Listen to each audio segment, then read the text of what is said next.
Souvent en litige. Frontière avec l'ancien colonisateur, frontière avec l'Europe, frontière avec le Sahara. Voilà, le Maroc est là, c'est un pays qui a une configuration géographique très ouverte sur la Méditerranée, sur l'Atlantique, sur l'Afrique saharienne.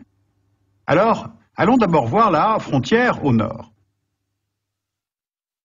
Voici Ceuta et Melilla. Ce sont des enclaves sous souveraineté espagnole placées en territoire marocain. Melilla est à proximité de la frontière algérienne, sur la péninsule de Guelaya. L'enclave fait 12,5 km de superficie.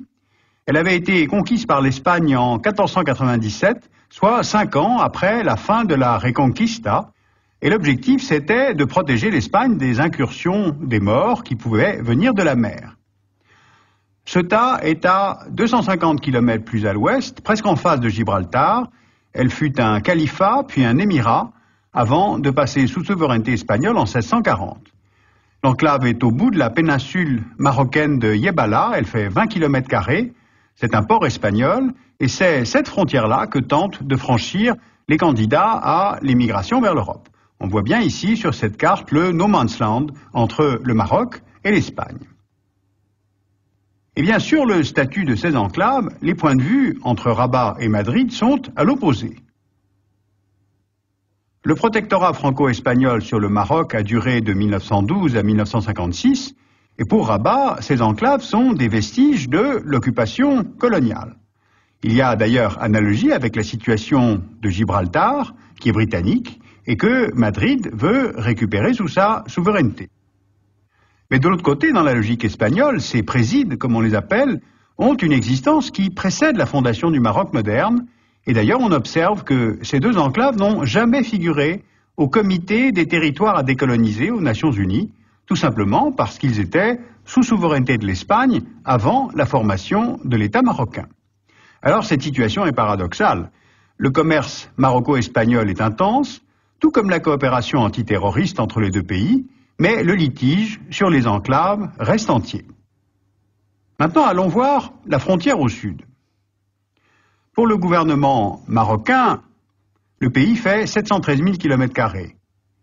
Mais le Maroc, internationalement reconnu, indique une superficie de 446 000 km². Eh bien, la différence, c'est le Sahara occidental, qui fait 260 000 km² et sur lequel le Maroc se considère souverain. Eh bien, aucun autre État au monde a une aussi grande différence entre la superficie qu'il proclame et celle qui lui est reconnue. Alors comment est-ce qu'on en est arrivé là? En 1884, l'Espagne obtient des chefs de tribus du Rio del Oro un protectorat sur les routes du désert et sur la côte atlantique. La colonie espagnole s'appelle Rio de Oro, c'est-à-dire la rivière de l'or. Et dans le climat de décolonisation générale de l'après-guerre, cette souveraineté de l'Espagne sur le Sahara occidental est contestée de toutes parts. Par les Bédouins qui habitent le Sahara occidental, par la Mauritanie voisine qui estime que le Sahara occidental est peuplé de tribus nomades de même origine ethnique que les Mauritaniens, et par le royaume du Maroc qui estime que son territoire est un État non reconnu dans ses droits historiques, des droits que vous voyez représentés sur cette carte d'un grand Maroc. Car historiquement, les sources de richesse du pays, notamment l'or, sont toujours venues du sud. Les caravanes partaient des mines d'or situées entre la boucle du Niger et le fleuve Sénégal, puis transitaient par le Maroc. D'où une certaine propension à vouloir contrôler ces axes de commerce entre le continent africain et la Méditerranée. La première prise de contrôle de cette route date de la dynastie almoravide au XIe siècle. L'empire almoravide fut l'un de ces grands empires musulmans à cheval sur les deux rives de la Méditerranée. Il s'étendait sur une grande partie du Sahara au sud et jusqu'aux 2/3 de la péninsule ibérique au nord. Eh bien, c'est sur cette vision historique que le Maroc, au départ de l'Espagne, veut annexer le Sahara occidental. Mais il y a aussi des richesses minières. Le sous-sol de la partie nord-ouest du territoire contient presque 6 milliards de tonnes de réserves en phosphate, ce qui donne au Maroc les 3e réserves au monde. Le phosphate, cela sert à l'industrie chimique pour les engrais ou les lessives, et il y a là, en plus, des mines de cuivre, de fer et des côtes atlantiques parmi les plus poissonneuses au monde, d'où l'intérêt économique de ce territoire. Sauf que le Maroc semble avoir comme oublié qu'il y avait des habitants au Sahara occidental. Alors qui sont-ils, ces Sahraouis? Les Sahraouis sont des nomades d'origine berbère, d'origine arabe et d'origine africaine. Ils sont appelés fils des nuages car ils cherchent la pluie pour fournir des pâturages pour leurs chèvres et leurs chameaux. Ils se répartissent en 3 grands groupes tribaux, les Regibat, les Ouled Delim et les Ouled Bousba.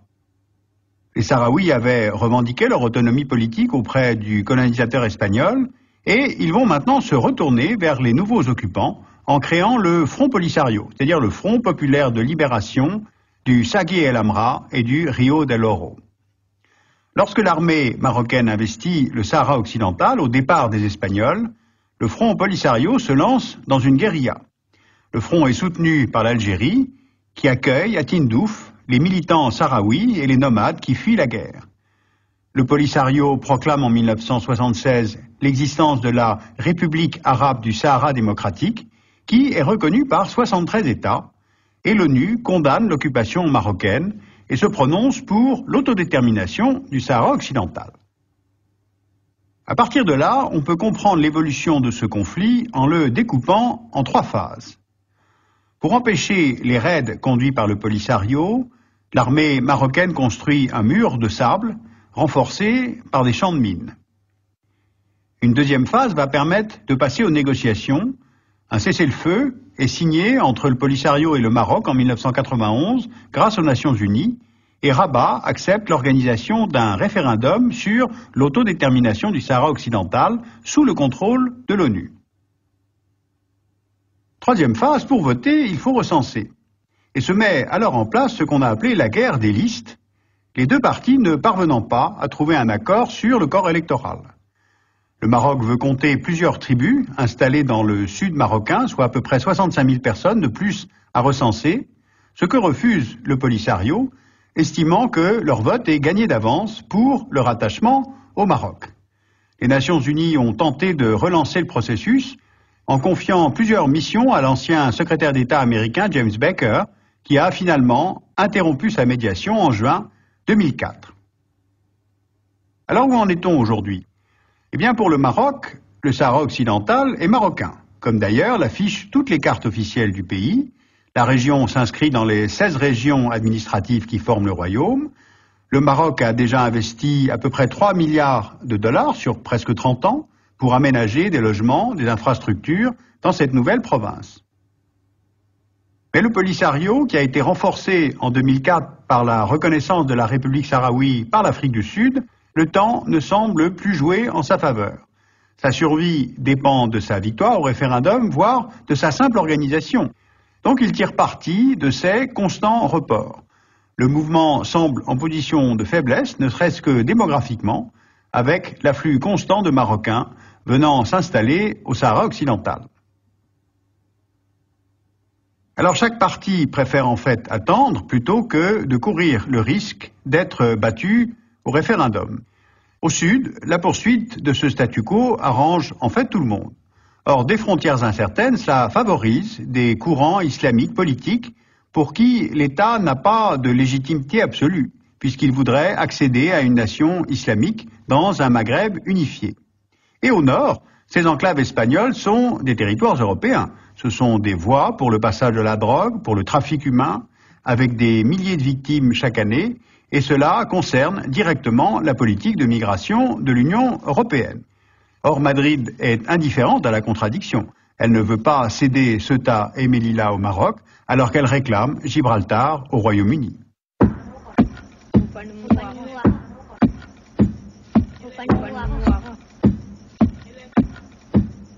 Pour approfondir cette question, vous pouvez lire les études de la documentation française, la revue Afrique du Nord-Moyen-Orient, où il y a tout un article sur le Maroc stable ou immobile, on se pose la question. La revue Population et Avenir, dans février 2006, a tout un article sur l'immigration africaine et leurs causes multiples, avec un article sur la situation à Ceuta.